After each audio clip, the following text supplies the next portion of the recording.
Hello everyone, welcome back to my channel. പുതിയ വീഡിയോയിലേക്ക് എല്ലാവർക്കും സ്വാഗതം. ഞാൻ എൻ്റെ മിക്ക വീഡിയോസിലും പറയാറുണ്ട് ഞാൻ ഉപയോഗിക്കുന്ന കാശ്മീരി ചില്ലി പേസ്റ്റിനെ കുറിച്ചിട്ട്.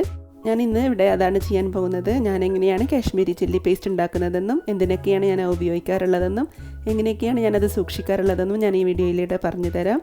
അതിന് മുമ്പായിട്ട് നിങ്ങൾ എൻ്റെ ഈ ചാനൽ ആദ്യമായിട്ടാണ് കാണുന്നതെങ്കിൽ സബ്സ്ക്രൈബ് ചെയ്യാൻ മറക്കരുത്. പുതിയ അപ്ഡേറ്റ്സ് ലഭിക്കാൻ വേണ്ടിയിട്ട് നോട്ടിഫിക്കേഷൻ ബെല്ല് കൂടെ ഒന്ന് പ്രസ് ചെയ്തിടണം.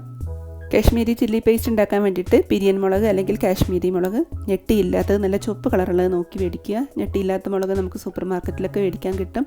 ഇനി അഥവാ ഞെട്ടിയുള്ളതാണ് കിട്ടിയതെങ്കിൽ അത് നീക്കിക്കളയണം. എന്നിട്ട് നന്നായിട്ട് കഴുകിയെടുക്കണം. ഇതിനൊരു പ്രത്യേക അളവൊന്നും ഞാൻ പറയുന്നില്ല. നിങ്ങൾക്ക് എത്ര മാത്രം ക്വാണ്ടിറ്റി വേണോ അത്രമാത്രം നിങ്ങൾക്ക് എടുക്കാം. ഇതിലേക്ക് നല്ല തിളപ്പിച്ച വെള്ളം ഞാൻ ഒഴിച്ചു കൊടുക്കുന്നുണ്ട്. മുളക് മുങ്ങിക്കിടക്കുന്ന പാകത്തിൽ അത്രയും തിളച്ച വെള്ളം ഒഴിച്ചു കൊടുത്ത് വേവിച്ചെടുക്കുക. ഇടയ്ക്കിടെ തുറന്ന് നന്നായിട്ട് ഇളക്കി മറിച്ച് കൊടുക്കണം. ഒരു മുളക് പോലും വേവാതെ പോവരുത്. എല്ലാ വശവും നന്നായിട്ട് വെന്തതിന് ശേഷം സ്റ്റവ് ഓഫ് ചെയ്ത് അടച്ച് തന്നെ വെക്കുക. നല്ല തണുത്തതിന് ശേഷം നമുക്കിതൊരു മിക്സിയിലിട്ട് അരച്ചെടുക്കാം.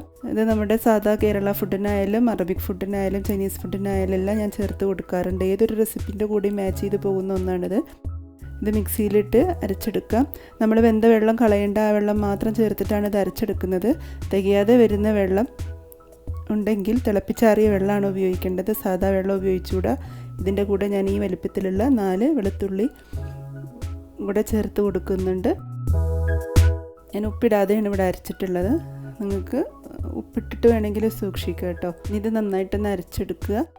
ഇനി ശ്രദ്ധിക്കേണ്ട വേറൊരു കാര്യം എന്താണെന്ന് വെച്ചാൽ നമ്മളിത് ഉണ്ടാക്കുന്ന ഓരോ സമയത്തും വെള്ളത്തിൻ്റെ ഒരു അംശം പോലും ഒന്നിലും ഉണ്ടാവാൻ പാടില്ല. മിക്സിയിലായാലും നമ്മളിടുന്ന സ്പൂണിലായാലും, കാരണം പെട്ടെന്ന് പൂപ്പിൽ വരാൻ ചാൻസ് ഉണ്ട്. ഇനി ഒരു പാനിൽ അല്പം റിഫൈൻഡ് ഓയിൽ ഒഴിച്ചു കൊടുക്കുക. ഫ്ലേവർ ഇല്ലാത്ത എണ്ണ ഒഴിച്ചു കൊടുക്കുന്നതാണ് നല്ലത്. സൺഫ്ലവറോ വെജിറ്റബിൾ ഓയിലോ ഒക്കെ ചേർത്ത് കൊടുക്കുക. ഇത് നന്നായിട്ട് തുടരെ ഇളക്കിക്കൊണ്ടേ ഇരിക്കണം, അടി പിടിക്കരുത്.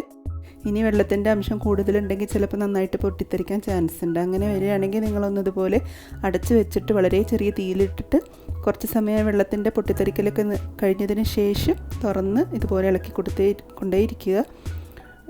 ലൈറ്റ് ബ്രൗൺ കളറായിട്ട് എണ്ണ തെളിഞ്ഞ് വരുന്ന പാകത്തിലാവുമ്പോൾ ഓഫ് ചെയ്യുക.